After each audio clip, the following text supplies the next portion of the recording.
So the Blood and Hershey Bears steel 11 seconds ago. So how was everyone else's day today? I just saw that tweet on my notifications. Everyone's just like, we are thriving.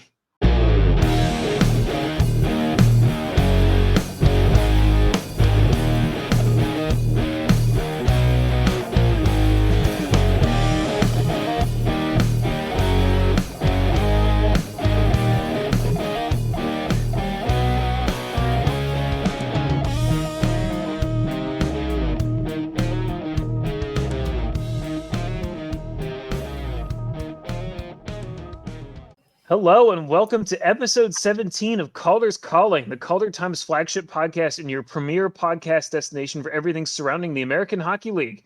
I am Corey Swartz, and today I'm joined by Deana Weinheimer.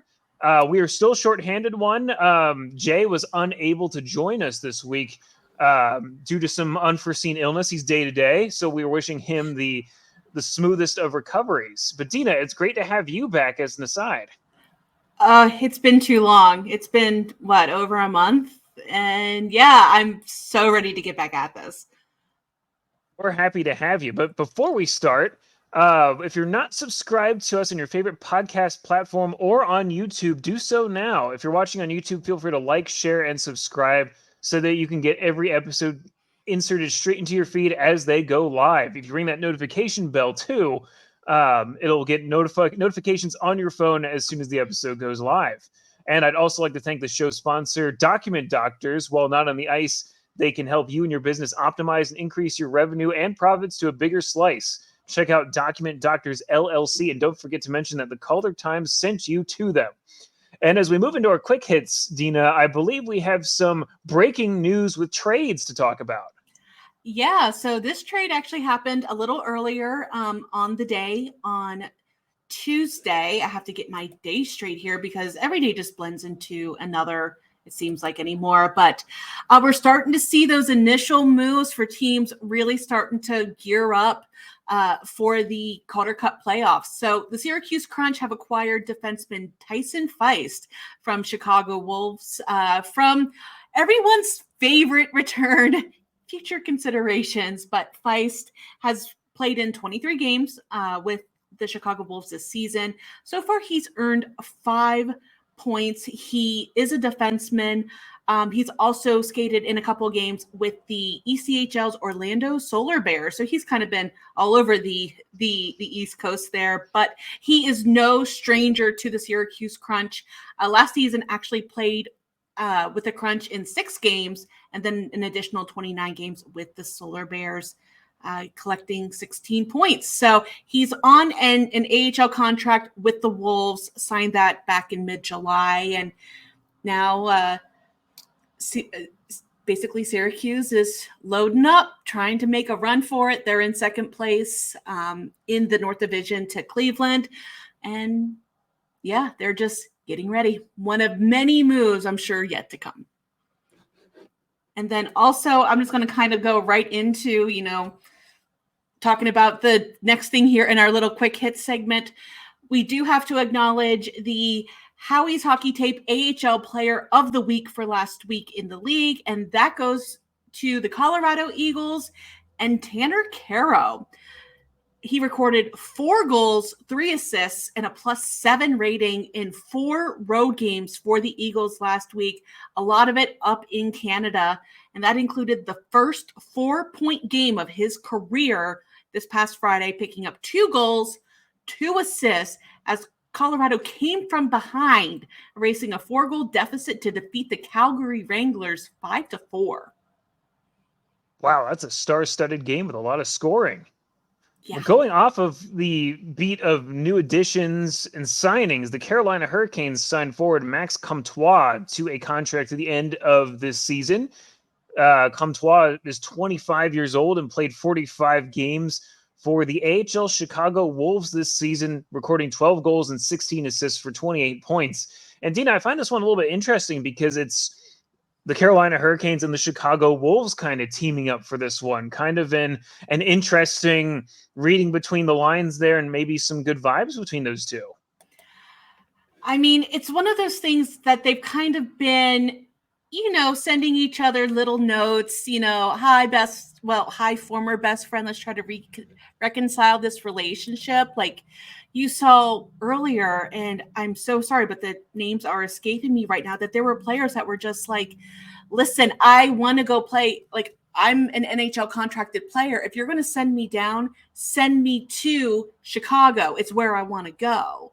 So we've seen that, and maybe, like you alluded to, maybe this is the sign of better things to come. I know it's what the league wants. I know Carolina wants an AHL team back desperately, but they got to have 2 dance partners. Let's see what happens.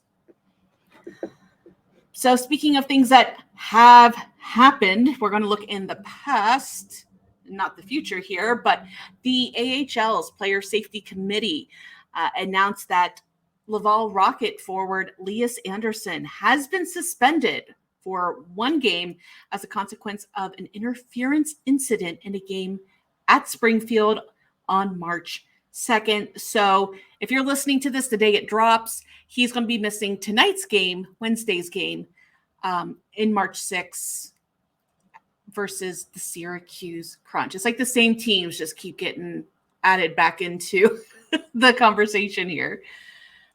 Absolutely. And one of the things we're going to be talking about a lot this episode here, based on my recent escapades, are the Hershey Bears. And that's the surprise of absolutely nobody, I believe. But literally no one. Absolutely. But we will start off with some good news that happened over the weekend, which was Clay Stevenson celebrated his 25th birthday on Sunday. And celebrated in style with his 7th shutout of the season, which ties a Hershey Bears record for shutouts. So he went from the rookie record to now the team record with his 7th shutout. The odd part about this, Deana, I forget this rule oftentimes because I think it's pretty rare that it happens. It ended up being a shutout, but the Bears lost that game in a shootout.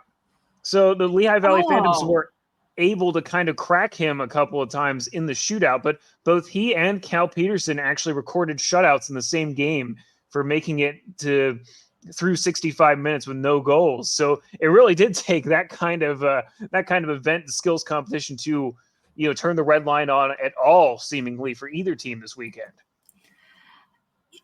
I used to love shootouts. Now it depends on the storyline and the day. But in a case like that, gosh darn it, why the shoot? I mean, at least he got the official shutout. So happy birthday, Clay. I've not been having any fun with shootouts recently. I've historically not have fun, especially not this season. I'm not having fun. Same. Because every player does the same move. They come up, they just move with the puck a little bit, they slow down, deke it a little bit, and then they run out of space. And they get in so close, and it's just like... I was about to say, though, Deana, the one thing that we're going to talk about a little bit later on, could you imagine if the Hershey Bears get in a shootout at some point in the future and send Evgeny Kuznetsov to the shootout circle for this? That's not fair. Anyway, we'll get into that. Before we talk about the absolute insanity that is Hershey, I guess, is there anything else on Clay Stevenson before I move on? Not much, other than he still has time to take that shutout record for himself here over the last few games of the season. The Bears have a pair of games in Charlotte. I'm sure he'll get one of those starts this coming weekend.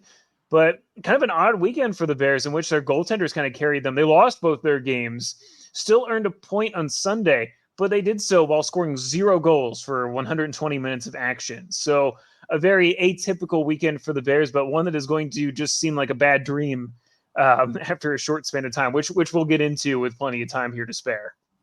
For sure. So before Corey gets into all that and he gets to just, I don't know, Hershey's a wagon. But anyway, I'm going to talk about the Grand Rapids Griffins and the Cleveland Monsters. So if you didn't listen to last week's episode where our own, the Calder Times own, Grand Rapids Griffins expert, Andrew Rinaldi, was on the show. I'm so sad I missed that. But if you didn't get a chance to watch that, go back, watch episode 16. But I need to talk about the matchup between them and the Monsters. literally last night on Monday. So the Griffins came into Cleveland on an 18-game point streak dating back to January 13th. We're recording this on March 5th. Their last regulation loss was on January 12th, a 2-0 loss against Rockford. So let me set the scene for you. Cleveland has been riding Jet Greaves practically all season. Rookie Pavel Chayon is the backup, doesn't get many starts, and sometimes he's super good. Sometimes he struggles because, well, there's only so much you can do as a young backup goaltender not getting consistent starts. So the fans were a little, at least the ones I saw in the different fan groups were a little apprehensive about this game. Some were calling it a complete wash, like, there's no way we're going to win. Well, apparently someone,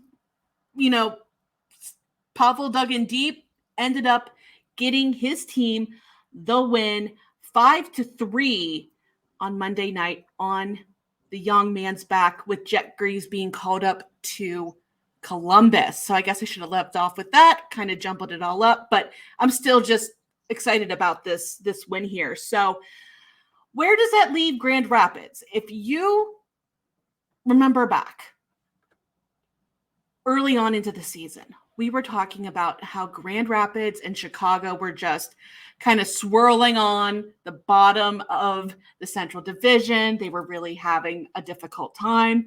Well, they've put it together. Again, 18-game point streak.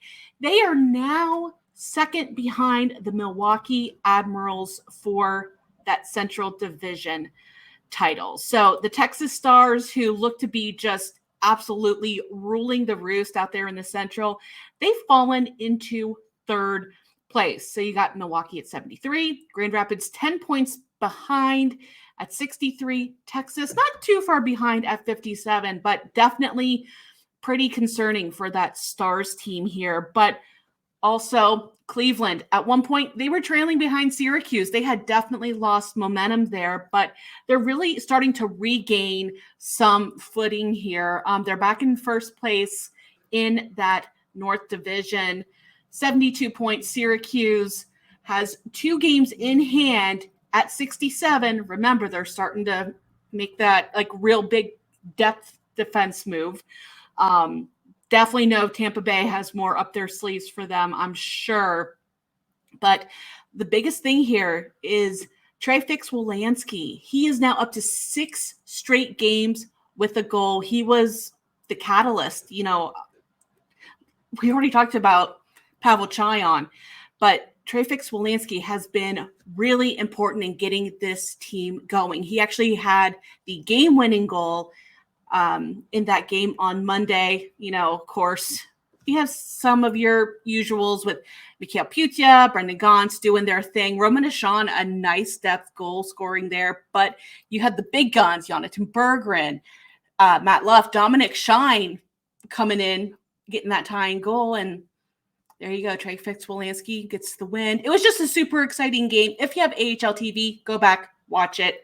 You will not be disappointed. So anyway, long story short, a little bit over a week past getting or knocking off the Admirals with their own massive win streak, Grand Rapids is unseated on their own. The one thing I'll warn you about here is that we're kind of having this, like, I'd almost call it contagion type of thing where we're passing this off.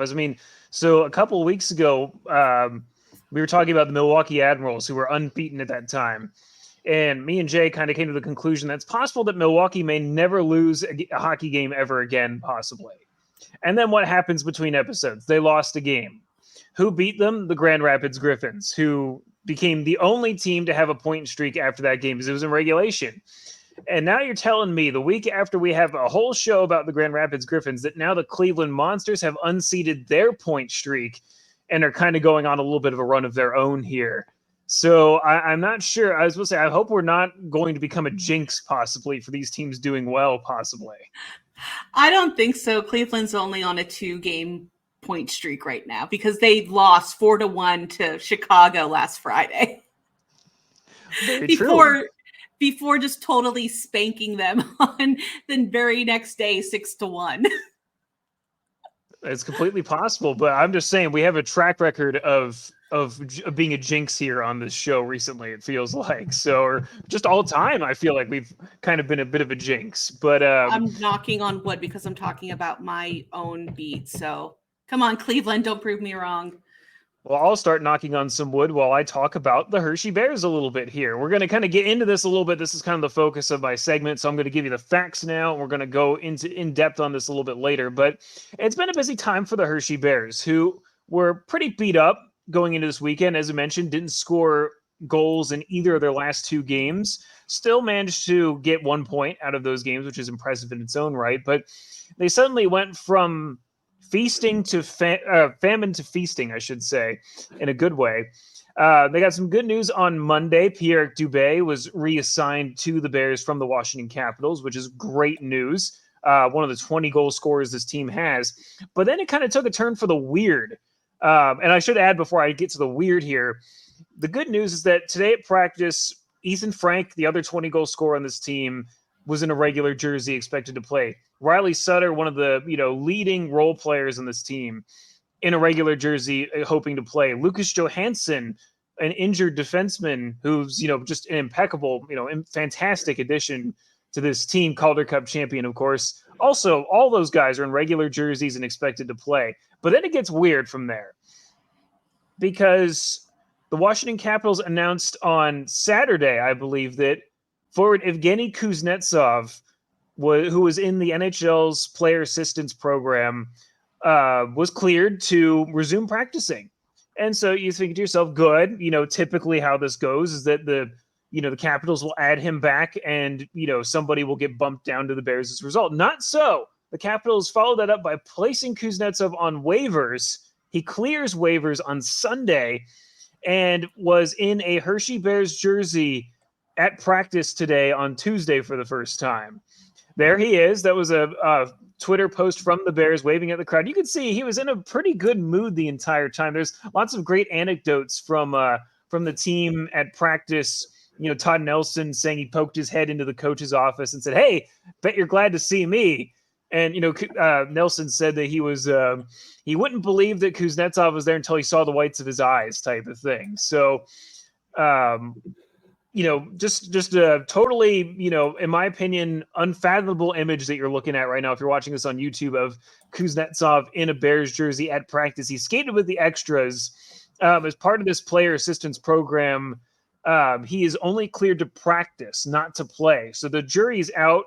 They're kind of waiting for more to see if he's going to play for the Bears at all this weekend. But that's not all, because on, I believe, Monday going into Tuesday, the Pittsburgh Penguins put forward Matthew Phillips on waivers, and he would be claimed back by the Washington Capitals. Now, the Capitals put him on waivers a couple of weeks ago. He was claimed by the Penguins. It's always confusing how waivers work. I'm constantly learning about waivers, it feels like. But Matthew Phillips was placed back on waivers by the Penguins. Nobody else but the Capitals put a claim in on him. So therefore, the Capitals were able to reclaim him essentially and loan him directly to the Bears. Now, if you're not familiar with Matthew Phillips, he was the fifth leading point scorer in the AHL last season. 36 goals, 40 assists in just 60-some games, I believe. 76 points in 65 games, if memory serves. So, suddenly the Bears went from not being pretty threadbare to being pretty menacing. And did I mention that they're still expected to receive Ivan Miroshnichenko, Hendrix Lapierre, and possibly even Mike Scarbosa back from the Capitals at some point. This is not fair. Okay, if you're on YouTube, pay attention to your screen. If you're not on YouTube, get to YouTube. I just want you to watch the opening seconds. I'm going to have the sound muted, but this is also a video from the Hershey Bears of head coach Todd Nelson speaking to the media after Tuesday's practice. And just watch this. Look at this smile. Is that not the face of a man who knows that his team more than likely is going back to the Calder Cup Finals for the second straight year? You can just see that glimmer in his eyes. Like, head coaches, we don't see them like smile and emote a whole lot. A lot of it time it's like straight face, very serious, very professional. But just that look is just, oh, we hit gold. We hit gold covered chocolate. And it was a fun practice. It was a really just fun time to be at. Kuznetsov was joking. He was really the life of the party there, it seemed like, in a lot of ways, where he was joking with everybody. I'm sure the guys were happy to see Dubé and the other guys back on the ice and such. It was just for as hard as those guys skated, and they skated hard in this practice, let me tell you.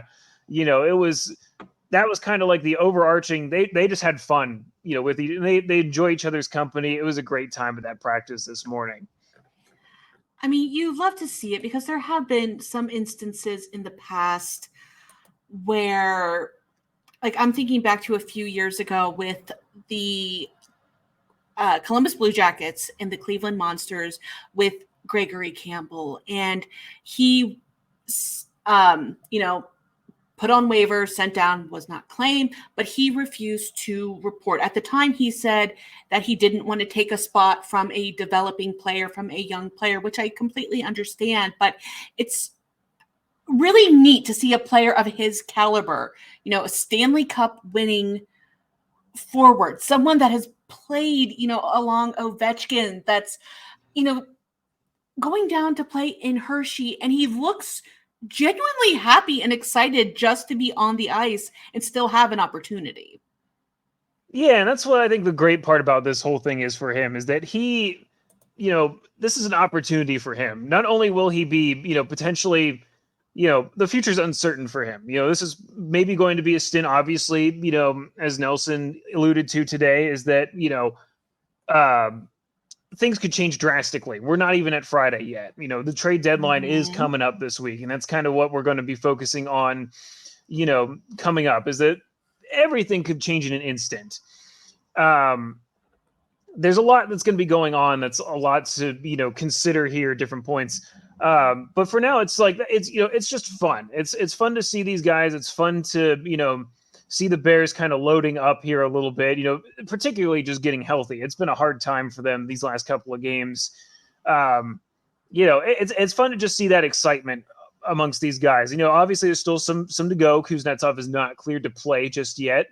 It'll be a very interesting day when that comes around. But between that, the Phillips news, just a deluge, an avalanche, if you will, of news and players all of a sudden after, a pretty thin couple of weeks, I should say. So yesterday, Andrew Rinaldi and I were swapping texts while the Cleveland Grand Rapids game was going on. And Andrew said, I low-key want this match for the finals. I'm like, I know, right? It would be so good. And then I said, well, Hershey's got to settle down a lot first. And that was before all this. I mean, of course, we already knew about Kuznetsov, but that was before all this other news came down. Now they really, really got to settle down. But the games are played for a reason. Yeah, and Deana, one more little piece here before we move on is some breaking news that could possibly change some things here, unless, we don't have the full details here. But a trade has happened at the NHL level while we're talking here, that the Capitals have traded forward Anthony Mantha to the Vegas Golden Knights. And it's a developing story at this point. We don't really know what the return is at this point. All we know is that it's just Vegas going to, acquiring Anthony Mantha, who's been a hot scorer of late here, certainly. So, we'll see how things unfold here. The Capitals are getting some players back from injuries. That may slow the roll, so to speak, of players returning from Washington to Hershey in the future, but some might argue they've already had enough. So it's all good here. So we will stick with that story here as we record here, and I will mention any updates as we go along. But we will shift gears and start to talk about our 3 stars of the week.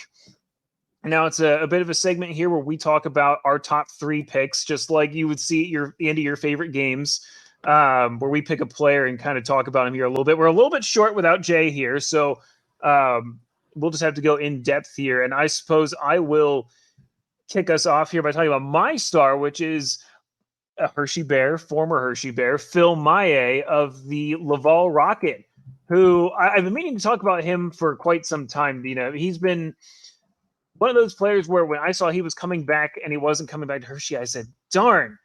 He was overseas last season. Just a terrific player, a terrific role model player. He's on a tear right now. He has 3 goals in his last 4 games. And, kind of turned around from a quiet start here. He only had 2 points in, I believe, his first 8 or so games with the Laval Rocket to suddenly he's on pace to match or even usurp his most recent full season in the American Hockey League, which would be the 2019-20 season, where he had 44 points. He's at 39 points right now, 15 goals, 24 assists. And, Laval's kind of where they're at in the standings. They haven't quite pieced it all together yet. They're, in a very competitive North Division, I would say, where, if they go on a good run here in the later stages of this month, I could see them pushing into the playoffs maybe at the last moment. But he's just a crucial piece. If I'm the Laval Rocket, I'm saying, what do you want to stay here next season? We'll make it happen. He's been phenomenal this season. I loved watching him play. And I think it's also worth mentioning that he is doing all of this without his good buddy Matt Molson, as he had in Ontario, as he had largely in Hershey. Those two were just, their chemistry was on another level. And the fact that Maillet is doing this kind of without that buff to him, so to speak, is, to me, just as impressive as the point count. All right, so I'm going to go for a rookie. We've talked a lot about rookies on this podcast and how this rookie class is just absolutely unreal this year, but I'm going to go with rookie Ivan. If we throw in the middle name, it's 3 Ivans. Ivan from the Colorado Eagles. So, all right. So if you know anything about Colorado, if you know anything about this player, you're probably sitting here screaming at me going, Deana,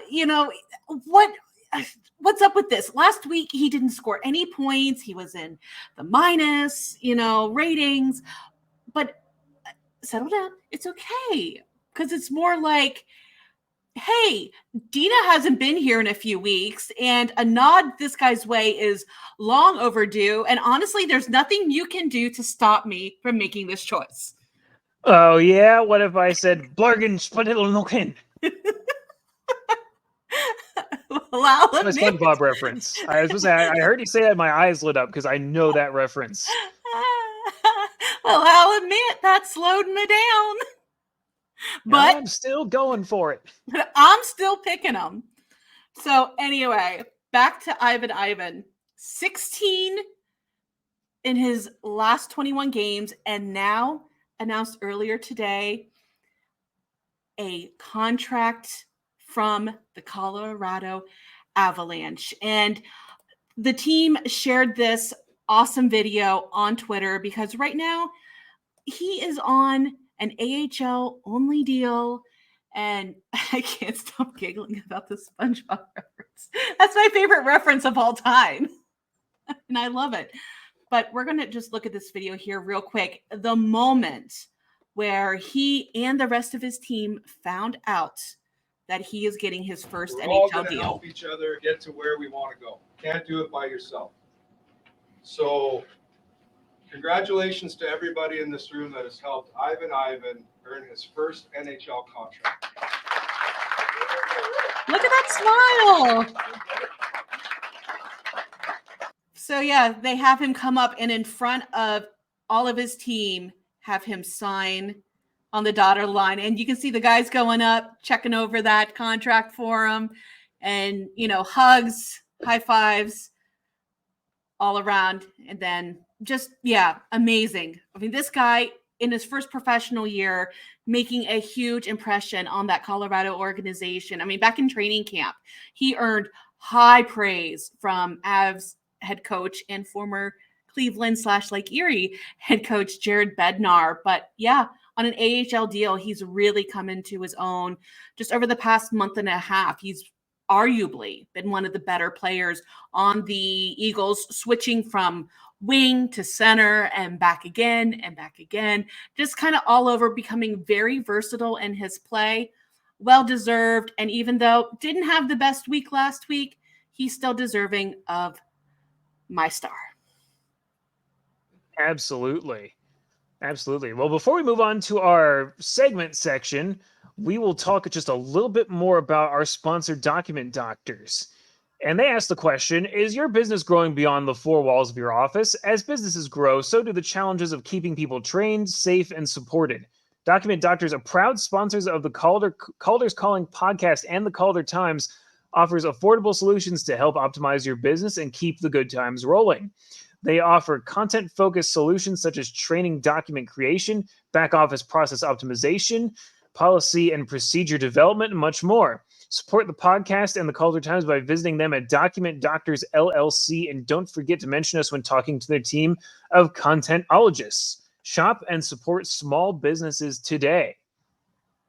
So I guess I'll kick us off here a little bit, Deana. We'll be talking about further about the Evgeny Kuznetsov AHL assignment and a little bit more of just about what's going on here in general. I am still waiting to see if we get any update on that Mantha trade, to see what we, possibly. They obviously didn't trade Anthony Mantha for nothing. I'll tell you that much. But we'll see if we can't get a little bit more details on that as we go along here. But as we were thinking, I was thinking about the Kuznetsov deal over the weekend, and I thought to myself, man, there's a couple of times that this has kind of happened before. You mentioned one, but even just in Hershey Bears history, it's happened a couple of times where the Bears have seemingly acquired out of nowhere, mind you, a big-time NHL veteran forward, just seemingly out of nowhere for one reason or another.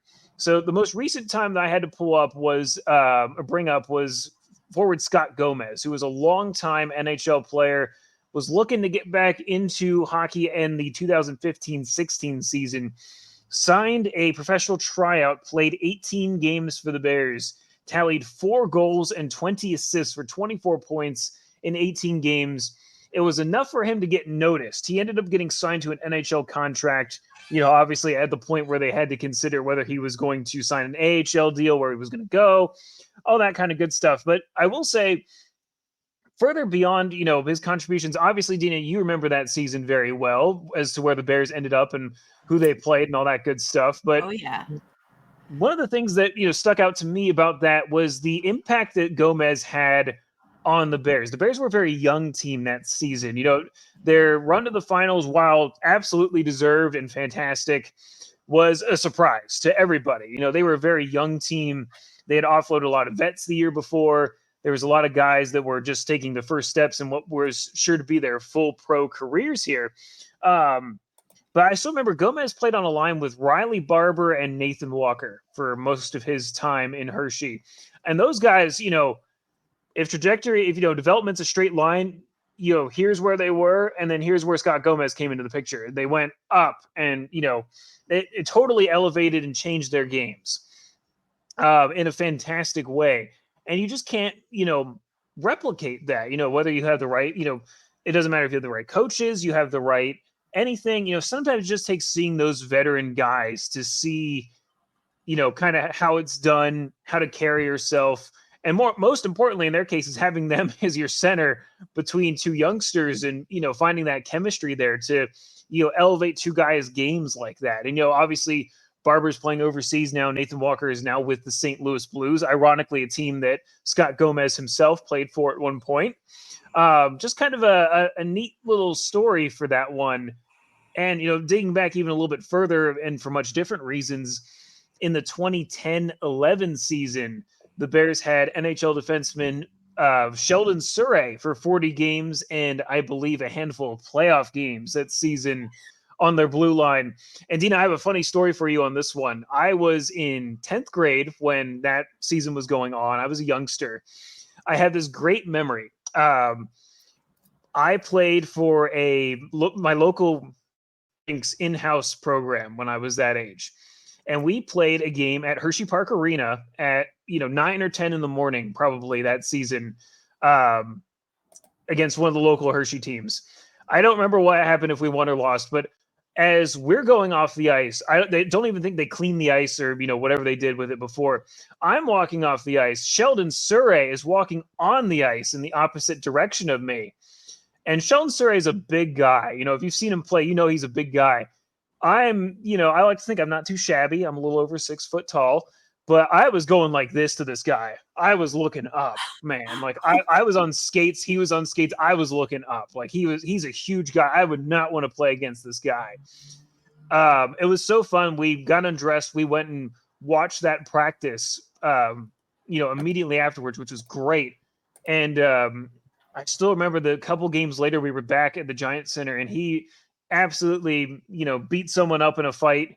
I believe hurt his wrist and missed a bunch of games after that, though. So that's my fun little Sheldon Surrey tie-in story here. But Deana, I'm sure you can think of some times, but it's just kind of, it hits different when these kind of veteran guys are in the NHL, and it's so rare that it happens. But as long as they come in, like we were saying, with the right attitude, it can be only a benefit, right?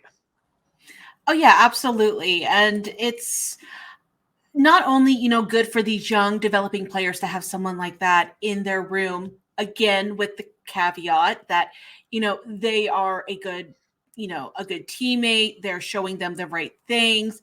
If what Kuznetsov is doing on the ice, he's doing behind the scenes as well with the teammates, talking to people, being jovial, having a good attitude about it all, then yes, that's amazing. That's great. But it's also great for the fans. It's good optics for the league because, people all around Pennsylvania that, are Caps fans and maybe can't afford to go to Washington or go to a game or both, they can come to Hershey. They can go to wherever Hershey's playing. And there's Caps fans all over the country. Not, it is what it is. So it'll be interesting to see if any of the attendance figures go up once he starts playing with Hershey. Absolutely. I know you don't have to worry about that inside of Hershey itself. They're pretty good for the rest of the season, I think. But secondhand prices be going crazy at this point is all I know at this point. So, but it's a fascinating piece because just like with Gomez and Surrey, and you can name so many guys that were NHL vets that kind of came down and played at the AHL level. Like for Kuznetsov, he was skating on a line with the extras at practice days. So he was skating with Tyson Empey and Kevin O'Neill. What a thrill for those two guys to, share a line with Kuznetsov, guys that played, at the ECHL level, have been role players, fill-in type of guys. It's a great thrill for them, I'm sure. And, Kuznetsov just seemed to, set the pace at practice. I believe Nelson said at one point that, Kuznetsov hadn't skated in 50 days, and it looked like he was, he hadn't missed a beat. So it's certainly going to be exciting for the AHL, an exciting story. It was, great to see so much circulation about the Hershey Bears in, more places than just our common media, for sure. Absolutely. So yeah, I hope it all works out for him and he gets, to come back and be the player that the Caps organization knows he's capable of. I'm just glad to see that he worked his way through the player assistance program and hopefully he found it a positive experience and that it helped him in the way that he was needing. Absolutely. That's one of the things, obviously we're not quite there yet. He's still in, I believe, let me find the exact language here. He is in the follow-up phase of the player assistance program. So only cleared to practice as of now. It seems like it's kind of up in the air how long that label is going to hang around on him at this point. But like you said, it's only positive developments. He didn't even, he's not even cleared to speak to the media until after, he's officially hit that stage here. But all signs point to it being an extremely positive situation and, just one that you're, for him as a player, you're happy to see. And if you're a Bears fan out there, certainly won't say no to the services of a Stanley Cup champion and a guy who scored one of the most iconic goals in Washington Capitals history in 2018, certainly. Got the Birdman going. So kind of circling back to Anthony Mantha, Chris Johnston from TSN, The Athletic, Steve Dangle Podcast Network, just hockey royalty is saying it sounds like it's probably going to be a good hour before the actual trade call goes down. It's the most unfun thing. No reason to be alarmed. Just this is how these things go. But the responses to that have just been cracking me up. Like, someone's like, oh, the dial-up internet is clogged up downloading the new Blink 182 on LimeWire. Oh, someone had Taco Bell earlier. Somebody said on one of my tweets that the Capitals should absolutely be trading back for Mason Morelli out of this trade, which I think would be incredibly wholesome and adorable off of it. So truly, we'll wait and see. I will be celebrating if that's the case. But that was one that made me smile because Morelli has been crushing it up in Washington here. I mean, I should say up in Vegas. My apologies. I want him to be crushing it in Washington. I know you do. Another Bear. Former Bear Calder Cup champion is how I like to refer to these guys. There you go. So before we move on to Deana's segment here, we have one more ad read to have for our good friends at BetStamp. Sports betting has rapidly risen in popularity, and having multiple sports book accounts is the simplest way to maximize your profits.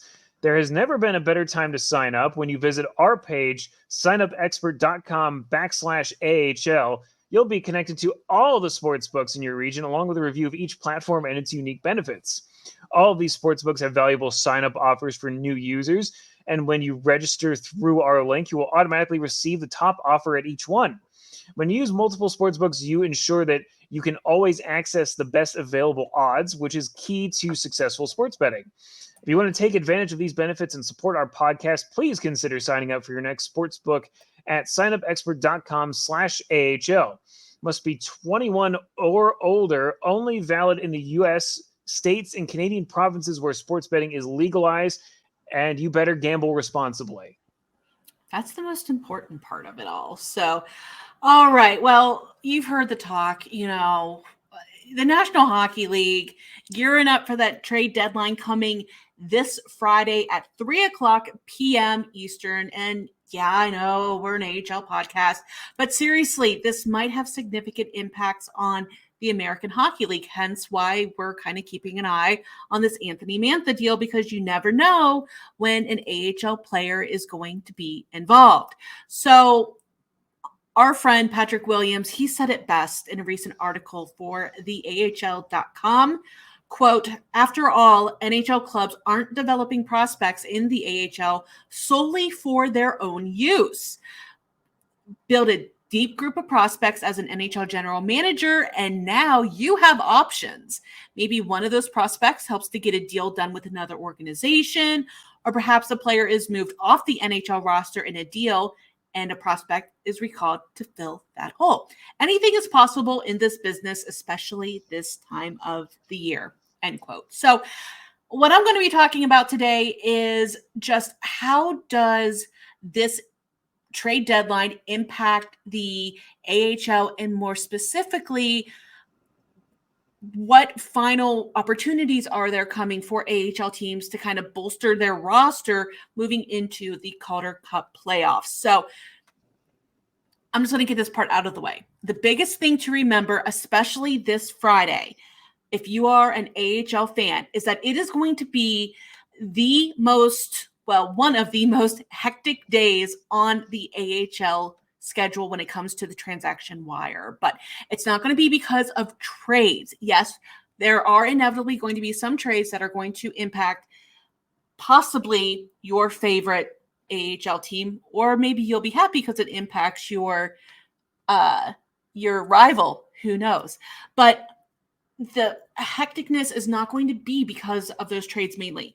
It's mainly something called paper moves. So for those of you not overly familiar with this, the league rules require that a player on a National Hockey League contract, so your two-way players, those guys that you see get called up, sent down, all that, those guys are the two-way players.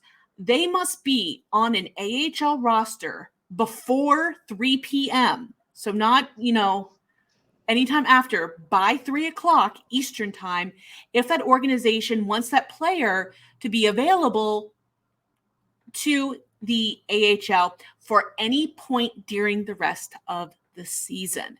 So, basically why they call it a paper move is, so say you have, I'm just going to use the example with my beat, Jack Greaves. He's up on an emergency recall now because one of Columbus's goaltenders is out injured, I believe, kind of a day-to-day thing. But if they want Jack Greaves to be able to go down and play in Cleveland at any point during the rest of the season after Friday at 3:00, they have to move him down to that AHL roster. They may not have any intention of actually having him travel to Cleveland or wherever Cleveland is playing that weekend on Friday. They just have to, put it on paper. Yes, send him down, and then he is good to go. So if your favorite AHL player is up on an NHL call-up, watch for that paper move.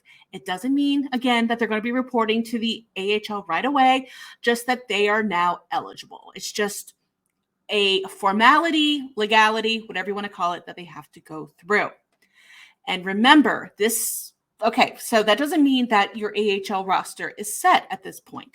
This doesn't account for anyone not currently on a contract. So you have your players currently playing in juniors or in college, or any AHL contracted players. So 3 p.m. Friday, Eastern time, NHL trade deadline passes. It doesn't mean that your roster, your AHL team's roster is set. The AHL has its own trade deadline set for March 15th. So that allows some slight retooling of a club's AHL roster, as that fallout from the NHL deadline kind of calms down. Now, the AHL trade deadlines are never nearly as chaotic as the NHL trade deadlines. It's just how it is. But the biggest thing to remember through all of this, with the paper moves and all of that, and even moving on past the trade deadline day, waivers never end. So, yeah, just that's the big thing. Waivers can still happen. So, but again, even after all of that, that is still not the end of any tinkering or retooling of the rosters. You have 2 trade deadlines that are set. Okay. Now, once those are done, we start getting into late March. You start seeing more what are known as ATOs, or amateur tryout contracts, that start coming in. So these are basically temporary contracts, tryout contracts, for players that do not have any professional experience. So you are going to see college players, once their season ends, start to sign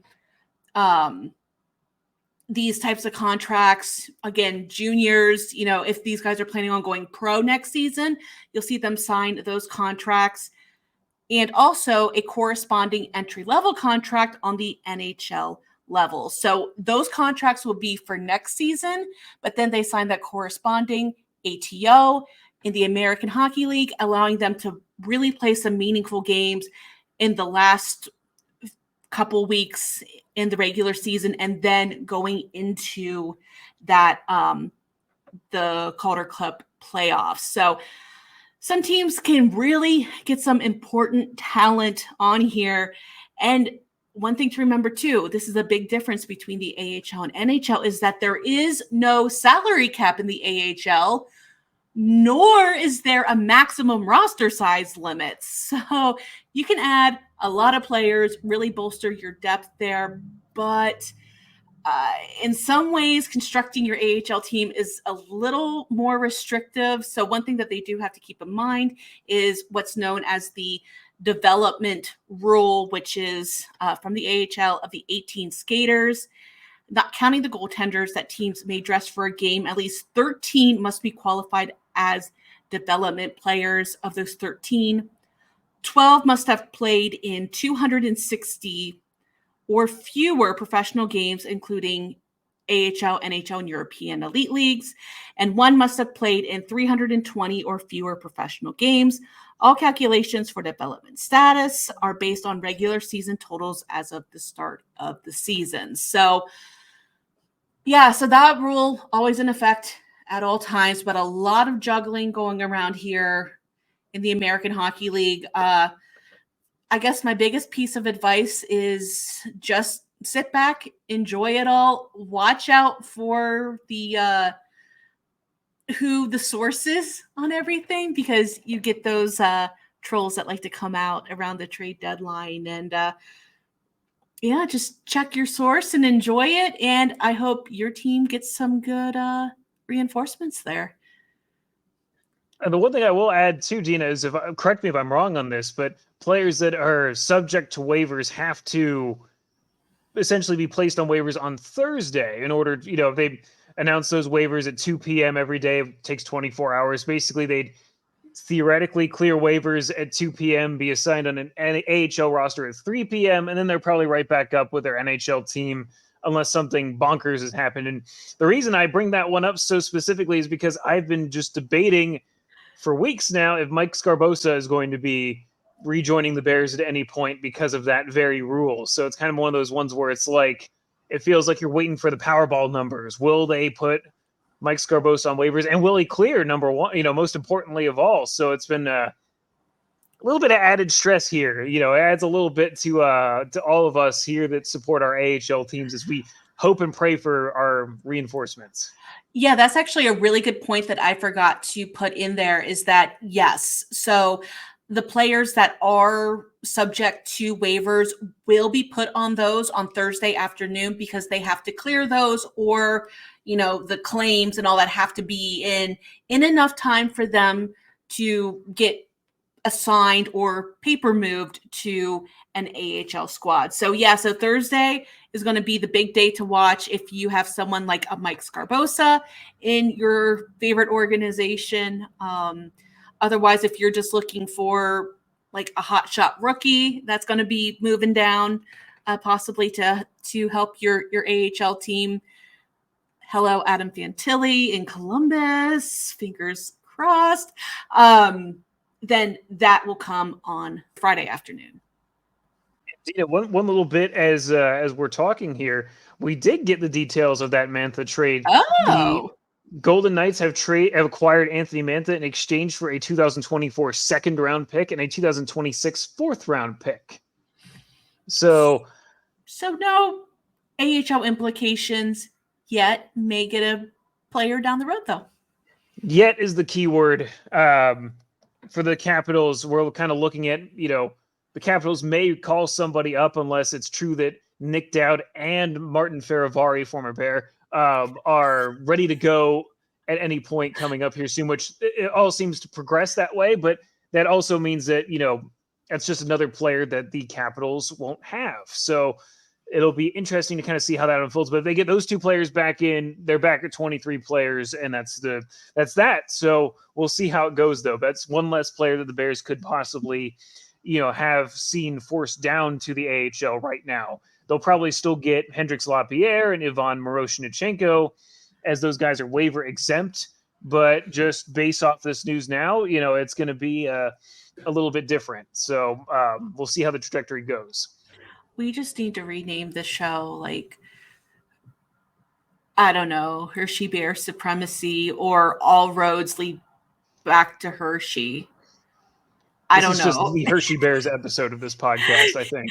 This season has been all about the Hershey Bears because the Hershey Bears are running the league. So it's not because they haven't deserved it. Exactly. I am thriving as a result. So we need them to calm down. They need to settle down, but it's not going to happen. Look at the face of their head coach right now. He's excited. They're not slowing down. He's excited. League. I'm excited. I'm having a good time. I'm glad you are. I'm just vibing that I hopefully get to actually cover some playoff games for once in my AHL writer's career. So I'll just vibe happily. Yeah, we're just vibe. We're all vibes right now until we get to Friday and everything's set up. Then we can, next week we'll be able to reassess whether we're feeling happy or angry or, what emotions we're feeling. We'll have had time to process all of our stages of grief by that point to bring you the latest next week. But that'll do it for this week's edition of Calder's Calling. If you'd like to check us out on our written coverage, please visit us online at the Calder Times on Twitter. to see all the latest articles there. Please subscribe and rate the podcast. Share it with your friends, family, your mailman, your brother, your cousins, everybody else that likes hockey. And finally, we'd just like to extend a final thank you to Document Doctors, our sponsor. Until this time next week, I hope your team wins, and we'll see you all next time when we'll all be on the other side of the deadline. I'm just glad I don't work on Fridays. Oh, you lucky duck.